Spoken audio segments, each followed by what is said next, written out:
Very good morning to all of you. So in the last video we discussed about the force which acts on a moving charge when it comes in the external magnetic field, and we have seen that if the charges enter perpendicular to the magnetic field, then what happens कि it performs a circular motion, वो गोल गोल घूमता है ना. And if the charges enters with certain angle, then what happens कि वो गोल तो घूमता है, साथ साथ आगे की ओर बढ़ता है, मीन्स स्प्रिंग नुमा टाइप से वो आगे जाता है, ये ऐसे गोल गोल. तो वहाँ पे क्या होता है कि वो एक हेलिकल पाथ को फॉलो करता है. तो चलिए हम लोग एक कंडीशन लेते हैं और हम लोग बात करते हैं कि जब हमारा वेलोसिटी जो है, जो चार्जेस जो एंटर कर रहे हैं, जो charge is entering perpendicular to magnetic field, जो चार्ज जो एंटर कर रहा है वो परपेंडिकुलर टू मैग्नेटिक फील्ड. अगर यदि ये लेते हैं तो इसमें क्या, जैसे ये सर्कुलर मोशन परफॉर्म कर रहा है, तो हम लोग ऑलरेडी जानते हैं कि सर्कुलर मोशन कोई तभी परफॉर्म करता है जब उसमें एक सेंट्रिपिटल फोर्स लग रहा हो, मीन्स सेंटर की ओर जब एक फोर्स लग रहा हो तभी जा कर के कोई बॉडी सर्कुलर मोशन को परफॉर्म करता है. तो यहाँ पे इस चार्ज को जो कि एक मोशन में है और एक मैग्नेटिक फील्ड में आया, तो उसको एक टर्निंग इफेक्ट मिला और वो गोल गोल घूमना स्टार्ट किया. तो आखिर उसको सेंट्रिपिटल फोर्स का मदद कहाँ से मिल रहा है, कौन वहाँ पे सेंट्रिपिटल फोर्स की जैसा उसको एक्ट कर रहा है जिसकी वजह से वो गोल गोल घूम रहा है. तो यहाँ पर वो जो मैग्नेटिक फोर्स है जो हम लोगों ने पढ़ा था F = QVB, उसी के सपोर्ट से उसको क्या मिल रहा है, सेंट्रिपिटल फोर्स मिल रहा है और वो उसके इर्द गिर्द गोल गोल घूम रहा है. मीन्स कुछ ये कंडीशन था. जैसे कि ये यहाँ से एंटर किया तो ये ऐसे गोल गोल घूमना स्टार्ट कर दिए, ये चार्ज जो है ये गोल गोल घूमना स्टार्ट कर देता है. अब बाय द वे अगर यदि यहाँ पे है और सपोज दैट ये मैग्नेटिक फील्ड को मैं हटा दूँ तो ये क्या करेगा, ये सीधा ऐसे निकल जाएगा टेंजेंशियली, है ना, क्योंकि सेंटर से फोर्स ख़त्म हो जाएगा तो उसके पास क्यों लीनियर मोशन बचेगा, तो वो लीनियरली वो क्या करेगा, निकल जाएगा उसी जगह से, जिस जगह पे है वहाँ से टेंजेंशियली ये निकल जाएगा. तो ये जब गोल गोल ये यहाँ पे घूम रहा है तो ये सेंटर की तरफ जो सेंट्रिपिटल फोर्स लग रहा है, तो हम लोग ये जानना चाहते हैं कि इसका आखिर रेडियस क्या है ना, इसका रेडियस क्या है, इसका टाइम पीरियड ऑफ रिवॉल्यूशन क्या है, ये सारा चीज़ हम लोग अगर जानना चाहें तो हम लोग कैसे कर सकते हैं. तो यहाँ पर हम लोग देख रहे हैं कि ये सपोज दैट रेडियस हो गया, यहाँ पे ये परपेंडिकुलर वेलोसिटी हो गया, मैग्नेटिक फील्ड तो इनवर्ड है ना, और यहाँ पे चार्ज Q है जो घूम रहा है. ठीक है, तो यहाँ पे क्या होगा कि हमारा सेंट्रिपिटल फोर्स को बैलेंस कर रहा है वो मैग्नेटिक फोर्स. तो ये सेंट्रिपिटल फोर्स क्या हो जाएगा, mv²/r हो जाएगा, दैट इज इक्वल्स टू ये क्या हो जाएगा हमारा QVB. सिंस हम लोगों ने थीटा 90 डिग्री लिया है तो साइन थीटा विल बी 1, तो यहाँ से ये V कट गया, तो हमारा ये जो V आया ये आ जाएगा हमारा QRB/m. यहाँ सपोज अगर यदि हमारे को रेडियस हम लोगों को नोन है, अगर ये मालूम है कि ये इतने रेडियस पे ये घूम रहा है, ये रेडियस हमको मालूम है, तो हम लोग इजीली इसके वेलोसिटी को निकाल सकते हैं. मीन्स अगर यदि हमको R पता हो तो हम लोग V को आराम से निकाल सकते हैं, है ना. अगर R पता हो तो हम लोग V को यहाँ से निकाल सकते हैं. और क्या है कि सपोज दैट यहाँ से रेडियस का अगर मैं निकालना चाहूँ एक्सप्रेशन, तो R will be equal to mv/QB. इससे क्या, इसका क्या बेनिफिट है कि अगर हमको V पता है तो यहाँ से R हम निकाल सकते हैं, है ना। अगर हमको v पता है कि इस वेलोसिटी के साथ ये घूम रहा है, बाकी सब सारा चीज़ तो कांस्टेंट है। यहाँ पर भी देखें तो q कांस्टेंट है, b कांस्टेंट है, m कांस्टेंट है। अगर r पता है तो हम लोगों को v पता चल जाएगा। और अगर यदि v पता है तो m कांस्टेंट है, mass of the charge, q charge value, b magnetic field, uniform magnetic field, ये सारा चीज़ तुमको पता है तो हम लोगों को रेडियस भी पता चल जाएगा। ठीक है, तो यहाँ से क्या है, इससे हम लोगों को अगर रेडियस पता है तो वेलोसिटी निकल जाएगा, है ना। और यहाँ पे अगर वेलोसिटी पता है तो हमको रेडियस निकल जाएगा ना। अब यहाँ पे हम निकालना चाहें कि एंगुलर वेलोसिटी क्या होगा हमारा। एंगुलर वेलोसिटी क्या होगा, तो एंगुलर वेलोसिटी होता है v/r। एंगुलर वेलोसिटी होता है v/r। तो यहाँ से v हमारा क्या है, v है हमारा qr/b/m, और यहाँ से आया ये r, तो ये r कट गया। तो यहाँ से देख सकते हैं कि एंगुलर वेलोसिटी जो आ रहा है हमारा omega is equals to qb/m, ये एक यूनिफॉर्म एंगुलर वेलोसिटी के साथ ये घूम रहा है ना। मीन्स इसका एंगुलर वेलोसिटी है वो कांस्टेंट है, क्योंकि q नोन है, b भी कांस्टेंट है, m भी हमको पता है। तो यहाँ पे देख रहे हैं कि अगर यदि मैग्नेटिक फील्ड कांस्टेंट रहा तो उसका एंगुलर वेलोसिटी जो है, ये एंगुलर वेलोसिटी ये क्या आएगा, एक यूनिफॉर्म आएगा।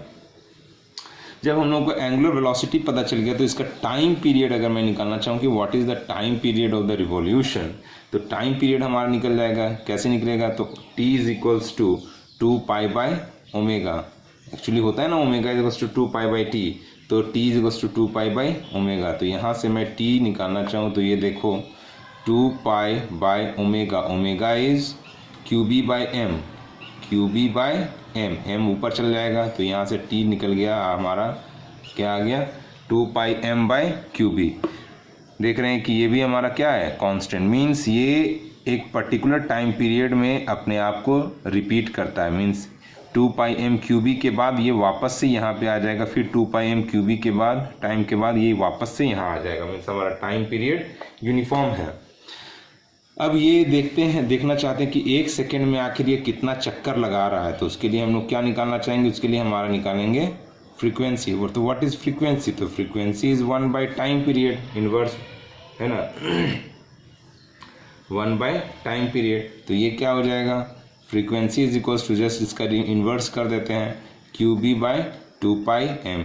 तो यहाँ से ये पता चल गया कि एक सेकेंड में ये कितने दफ़ा ये गोल गोल घूमेगा, ये कितना चक्कर लगाएगा, इसको हम लोग निकाल लेंगे अगर हम लोगों को फ्रीक्वेंसी पता चल गया है तो frequency is equals to qb/2πm। Next है कि बाय द वे अगर v इज नॉट परपेंडिकुलर, अगर v is not perpendicular to b, अगर v is not perpendicular to v, है ना, कंफ्यूज ना हो, इसको ये ना लगे कि मैं काट दिया हूँ। नॉट परपेंडिकुलर, अगर यहाँ पे परपेंडिकुलर नहीं है तो ये क्या करता है, जैसा हम लोग बताएं कि एक मैग्नेटिक फील्ड को ही अपना एक्सिस बनाएगा, एक मैग्नेटिक फील्ड को ही अपना एक्सिस बनाएगा और उसके इर्द गिर्द ऐसे चक्कर लगाना स्टार्ट कर देगा, या ऐसे चक्कर लगाना स्टार्ट कर देगा। अगर बाय द वे मान लेते हैं अगर मैग्नेटिक फील्ड हमारा ऐसे टर्न ले रहा हो तो ऐसा नहीं है कि इस एक्सिस को ये छोड़ देगा। ये हमने क्या बोला कि ये मैग्नेटिक फील्ड को ही अपना एक्सिस बना, मान लेते ये एक्सिस को पकड़ा है तो यहाँ पे अगर ये चार्ज को किए हैं तो ये ऐसे ऐसे गोल गोल घूमना स्टार्ट कर देगा। ये नहीं है कि ये सीधा निकल जाएगा, है ना, ये नहीं है कि यहाँ से ऐसे सीधा निकल जाए, ये एक मैग्नेटिक फील्ड को ही अपना एक्सिस बनाएगा और उसी के गोल गोल घूमना स्टार्ट करेगा। और इसमें क्या आएगा, ये आगे की ओर बढ़ना स्टार्ट करे। तो ये जो आ रहा है ये दो, इसके बीच में देखो क्या हो रहा है ना कि ऐसे गोल घूम रहा है और साथ साथ आगे भी बढ़ रहा है। तो वो जो आगे की ओर मूव कर रहा है जिसकी वजह से यहाँ पे सर्कुलर मोशन प्लस एक लीनियर मोशन है, जिसको मिला करके हम लोग कर सकते हैं ये कैसा मोशन हो गया, हेलिकल मोशन हो गया, हेलिक्स। तो यहाँ पे क्या हो रहा है कि ये आगे की ओर बढ़ रहा है, तो ये जितना लेंथ आगे की ओर बढ़ा उसी को हम लोग कहते हैं पिच। इसको हम लोग क्या नाम देते हैं, पिच, इसको नाम देते हैं पिच। जैसे हम लोग स्क्रू गेज में भी हम लोग पढ़े थे कि 1 कंप्लीट रोटेशन में कितना लीनियर डिस्टेंस वो स्क्रू गेज आगे बढ़ता है, that is known as pitch. तो पिच को अगर निकालना चाहें तो हम लोग क्या बोले थे कि जैसे सपोज दैट ये वेलोसिटी है और ये मैग्नेटिक फील्ड है, तो ये थीटा एंगल है, तो इस डायरेक्शन में हमारा आया v cos थीटा और इस डायरेक्शन में आया v sin थीटा। तो क्या था कि ये v sin थीटा की वजह से तो ये गोल गोल घूम रहा था हमारा, ये v sin थीटा की वजह से ये हमारा क्या कर रहा था, गोल गोल घूम रहा था। Very good. बट ये v cos थीटा की वजह से ये क्या करेगा, इसको आगे की ओर ये ड्रैग करेगा, ये आगे की ओर शिफ्ट करेगा, है ना। ये तो है ना भाई, ये लीनियर मोशन तो रहे इसको प्रोवाइड करेगा। तो इसके वजह से यहाँ पे एक मोशन क्रिएट होगा जिसकी वजह से ये हेलिक्स बन जाएगा। तो यहाँ पे अगर मैं पिच निकालना चाहूँ तो पिच क्या है, एक लेंथ है, length is speed into time. Speed क्या है यहाँ पे, तो भाई ये हमारा स्पीड है v cos थीटा, और टाइम कितना, यहाँ से यहाँ तक आने में उतना ही समय लगा जितना समय इसको एक गोल चक्कर लगाने में लगा, क्योंकि जितना गोल चक्कर लगाने में ये लगता उतने ही में तो ये आगे की ओर बढ़ा ना। ये यहाँ से यहाँ तक लगाने में ये गोल चक्कर लगाया 1 सेकेंड, मीन्स जो टाइम लगा उतने ही टाइम में ये इस पॉइंट से इस पॉइंट पे आ गया, ठीक है। तो वो तो टाइम यही है हमारा, तो इंटू टी, तो हमारा क्या हो जाएगा, pitch will be equal to v cos theta into t, t is 2πm/qb। तो हमारा यहाँ से पिच जो निकल के आया वो आ जाएगा 2πmv cos θ/qb। तो दिस इज़ योर पिच। तो यहाँ पे जो ये हमारा ये पिच निकल के आया। तो हम लोग अभी क्या बात कर रहे थे, we way are talking about the different parts of the motion in the magnetic field. एक सर्कुलर मोशन है तो वहाँ पे टाइम पीरियड, वेलोसिटी, रेडियस क्या होगा वो हम लोग निकाल सकते हैं, और हेलिकल पाथ में हम लोग क्या कर सकते हैं कि पिच क्या होगा वो निकाल सकते हैं। मीन्स उसके सारे कंट्रीब्यूटरी फैक्टर्स को हम लोग यहाँ से निकाल लेते हैं। सर्कुलर मोशन रहा तो हम लोग यहाँ से क्या क्या निकाला, वेलोसिटी देखा, रेडियस देखा, टाइम पीरियड देखा, फ्रीक्वेंसी देखा, और अगर यदि बाय द वे ये परपेंडिकुलर नहीं है तो हम लोग यहाँ पे क्या आता है, पिच आता है। तो ये चीज़ था। अब हम लोग कुछ देखते हैं, एक स्टडी करते हैं, ये आपके एनसीईआरटी बुक में भी है। एक फिनोमिना होता है, बहुत ही शानदार एक नेचुरल फिनोमिना होता है, ऑरोरा बोरालिस।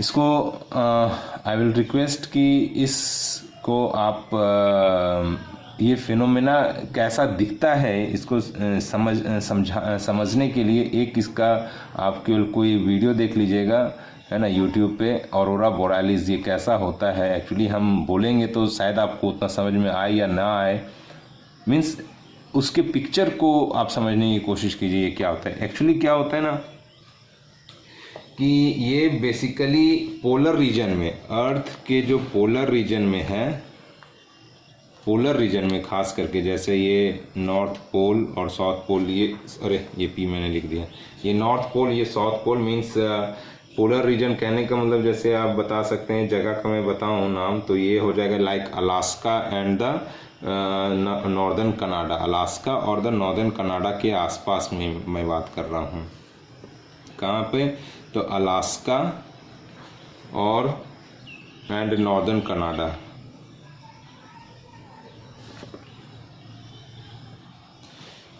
ये पोलर रीजन में ये दोनों एरिया पड़ते हैं। तो यहाँ पे बेसिकली क्या होता है कि शाम के वक्त, ये जैसे ये मैग्नेटिक फील्ड लाइन में दिखा देता हूँ थोड़ा, है ना, शाम के वक्त क्या होता है कि पोलर रीजन्स पे, जैसे अलास्का रीजन में या नॉर्थ कनाडियन रीजन में, आप देखोगे कि आसमान में एकदम you can say shiny bright lights दिख रहे होते हैं, एकदम शाइनी ब्राइट लाइट्स दिख रहे होते हैं, एकदम चमकदार। ऐसा लगेगा कि हिल रहा है, लगेगा कि आसमान में कोई पेंटिंग बना दिया है ना। बहुत ही शानदार तरीके का आप देखना इस वीडियो को, इसके वीडियो को कि ऑरोरा बोरालिस कैसा दिखता है, मीन्स ये फिनोमेना कैसा दिखता है ना, आपको समझ में आएगा, है ना। क्या होता है कि pink colour pink colour, green colour का, बेसिकली पिंक और ग्रीन कलर का डोमिनेंस होता है। हालांकि उस वहाँ पे ब्लू भी दिखता है कभी कभी, लेकिन क्या होता है कि पिंक किस किस कलर का डोमिनेंस होता है, तो पिंक कलर का डोमिनेंस होता है और ग्रीन कलर का डोमिनेंस होता है बेसिकली।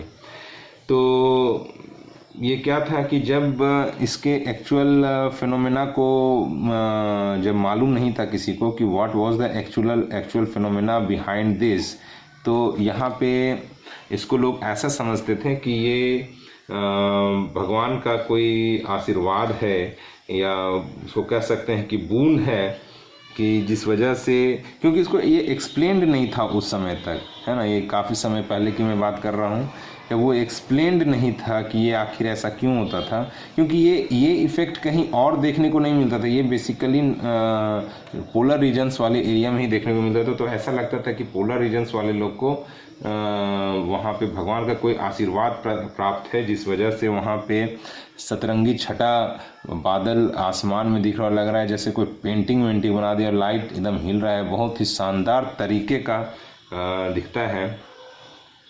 तो कुछ ऐसा ही कुछ है वहाँ पे, है ना। तो यहाँ पे एक्चुअली में जब ये एक्सप्लेन हुआ what was the reason behind it, तो ये जब एक्सप्लेन हुआ तब यहाँ पे क्या होता है कि जैसे सन में काफ़ी सारे रिएक्शन हो रहे थे, वहाँ पे फिज़न रिएक्शन हो रहा है, फ्यूज़न रिएक्शन होता है, काफ़ी चीज़ टूट रहा होता है ना। तो यहाँ पे क्या है कि मेजरली तो सन में हमारा फ्यूज़न रिएक्शन होता है ना, जिस वजह से इतना एनर्जी रिलीज़ होता है कि वो हम लोगों को लाइट के फॉर्म में यहाँ पे मिल रहा होता है, हमारे अपने अर्थ पे मिल रहा होता है। तो बेसिकली वहाँ पे और भी काफ़ी सारे रिएक्शंस हो रहे होते हैं, जिसमें हीलियम टूट रहा होता है, हाइड्रोजन टूट रहा होता है, काफ़ी सारे चीज़ हो रहे होते हैं। तो वहाँ से काफ़ी सारे आयंस छटक करके बाहर निकल जाते हैं, सन के अपने खुद के ग्रेविटेशनल फील्ड को छोड़ करके बाहर निकल जाते हैं, और उनकी स्पीड को भी कोई कभी ख़त्म नहीं होता है, क्योंकि बाहर में वहाँ पे ऊपर में in the at that point of time वहाँ पे कोई उनके स्पीड को रोकने वाला होता नहीं है ना। तो वो अपनी स्पीड से निकलते हुए अर्थ के मैग्नेटिक फील्ड में कोई उसमें से लाखों करोड़ों चार्जेस जो निकल रहे होते हैं, छटक के बाहर निकल, तो उसमें कुछ चार्जेस जो है वो अर्थ के अपने फील्ड में आ जाते हैं, और अर्थ के फील्ड में आ जाते हैं मीन्स उसी को हम लोग कहते हैं कि charge particles of the sun wind, है ना। Charge particles of the sun wind से निकल करके और वो अर्थ के मैग्नेटिक फील्ड में ट्रैप हो जाते हैं, अर्थ के मैग्नेटिक फील्ड में ट्रैप हो जाते हैं। तो जैसे कि बहुत सारे चार्जेस आए और यहाँ पे अर्थ के मैग्नेटिक फील्ड पे ट्रैप हो गए, मीन्स सपोज दैट ये जैसे नॉर्थ पोल पे हम लोग वैसे भी पढ़े हैं कि पोल्स पे हमारा क्या होता है, स्ट्रेंथ ऑफ मैग्नेटिक फील्ड ज़्यादा होता है as compare to the other places. तो जैसे यहाँ पर हैं तो कुछ चार्जेस यहाँ पे भी आ गए होंगे, और मान लेते हैं इसमें से कुछ ऐसे चार्जेस होंगे जो किसी पर्टिकुलर एंगल पे होंगे, तो जिस एंगल पे होने की वजह से यहाँ पे ये क्या करते हैं, इस मैग्नेटिक फील्ड लाइन को ही अपना एक्सिस बना के उनके पास वेलोसिटी है, और किसी एंगल पे यहाँ पे आए, यहाँ पे उनको मिल गया एक मैग्नेटिक फील्ड, है ना। तो ये क्या करते हैं, यहाँ पे ऐसे गोल गोल चक्कर लगाना स्टार्ट कर देते हैं। उसी तरह से यहाँ पर भी ये गोल गोल चक्कर लगाना स्टार्ट कर देते हैं। तो यहाँ पे इनके पास आयंस जो सन विंड से निकल के आए, वो आयन से मतलब कि एक तरह का चार्ज ही है। अभी वो उनको एक मैग्नेटिक, उनके पास मोशन था, मीन्स स्पीड है, और जैसे ही उनको एक फील्ड मिलता है, मैग्नेटिक फील्ड मिलता है, उनको एक एक्सिस मिल जाता है, उनको एनर्जी मिलता है, और वो गोल गोल हेलिकल मोशन में मूव करना स्टार्ट कर देते हैं। इससे क्या होता है,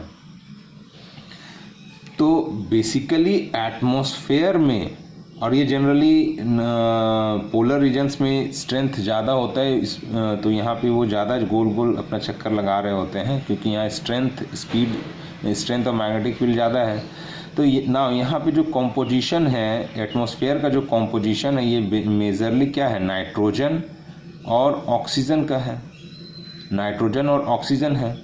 अभी ये जब आयंस यहाँ से घूम रहे होते हैं तो नाइट्रोजन के मॉलिक्यूल्स को हिट करते हैं, उनसे उनका एटम्स को हिट कर रहे होते हैं। इससे क्या होता है कि उनके इलेक्ट्रॉन हाई एनर्जी स्टेट में चले जाते हैं, एनर्जी मिलता है इलेक्ट्रॉन्स को, वो हाई एनर्जी स्टेट में चले जाते हैं। उसी तरह से ऑक्सीजन के भी मॉलिक्यूल्स को हिट हुआ, एटम्स को हिट हुआ, ये सारे आयंस, तो उनके भी इलेक्ट्रॉन हायर ऑर्बिट्स में चले जाते हैं। लेकिन वो कंफर्टेबल तो नहीं होता है, वो हायर ऑर्बिट्स उनके इलेक्ट्रॉन के लिए कंफर्टेबल तो होता नहीं है।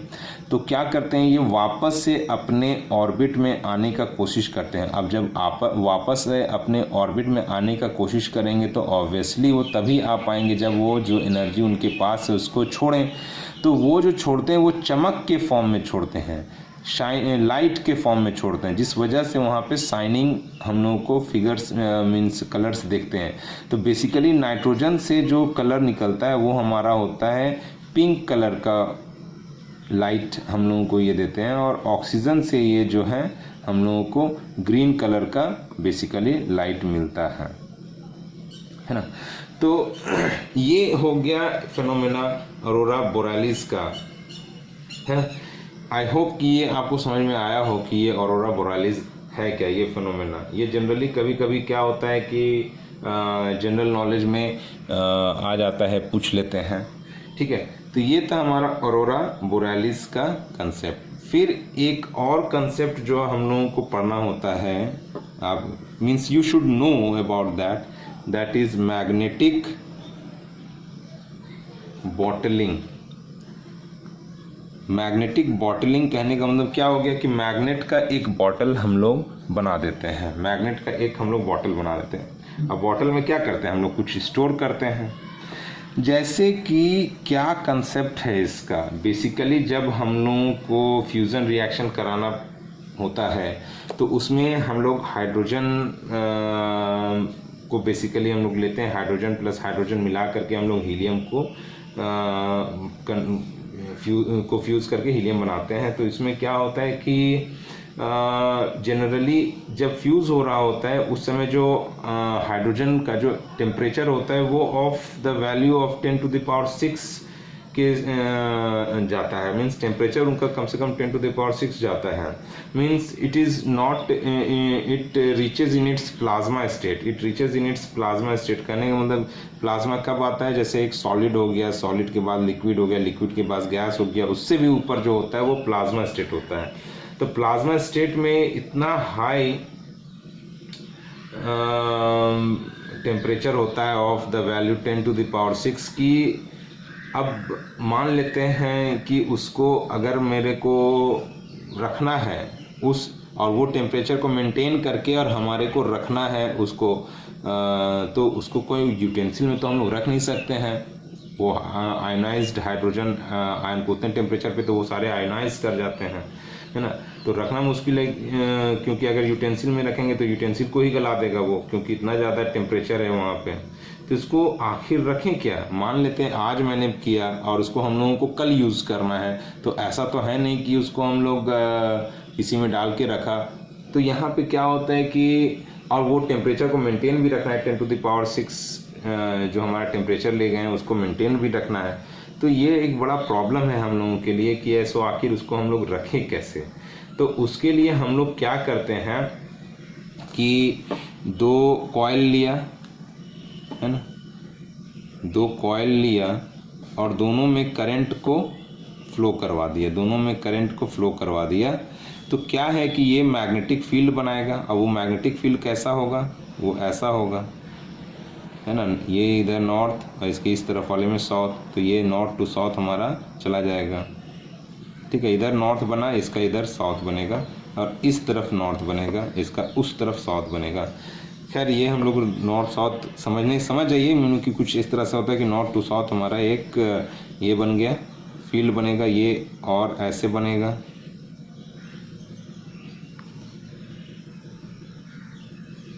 ये ऐसे ही बनता है हमारा फील्ड।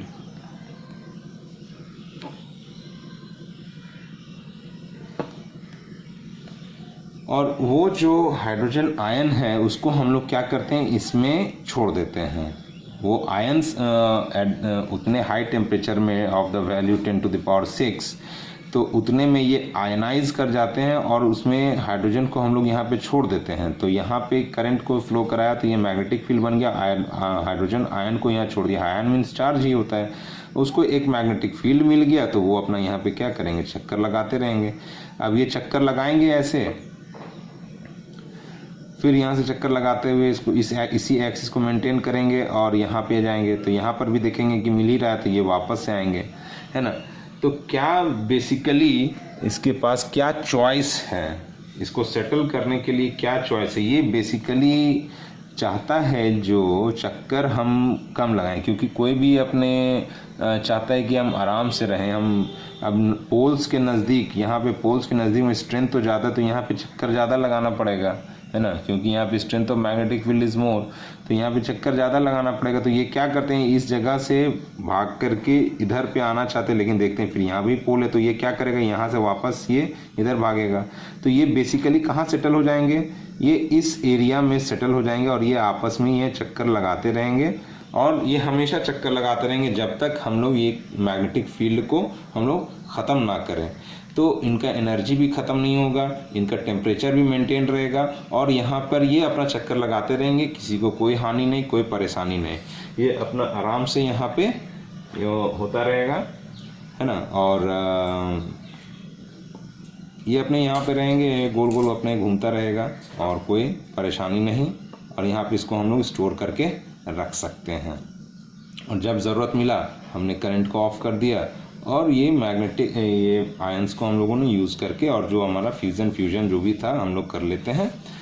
तो this is your, you can see कि what is been made over here. यहाँ पे एक बॉटल के जैसा शेप बन गया ना, और यहाँ पे हम लोगों ने हाइड्रोजन आयंस को यहाँ पे रखा है और उसके एनर्जी को भी मेंटेन रखा, टेम्परेचर को भी मेंटेन रखा। तो इसके ये बॉटल नुमा बन गया जिसके अंदर हम लोगों ने वो आयन को सेव करके रख दिया, और जब हमको ज़रूरत पड़ेगा तब मैं उसको ले लूँगा।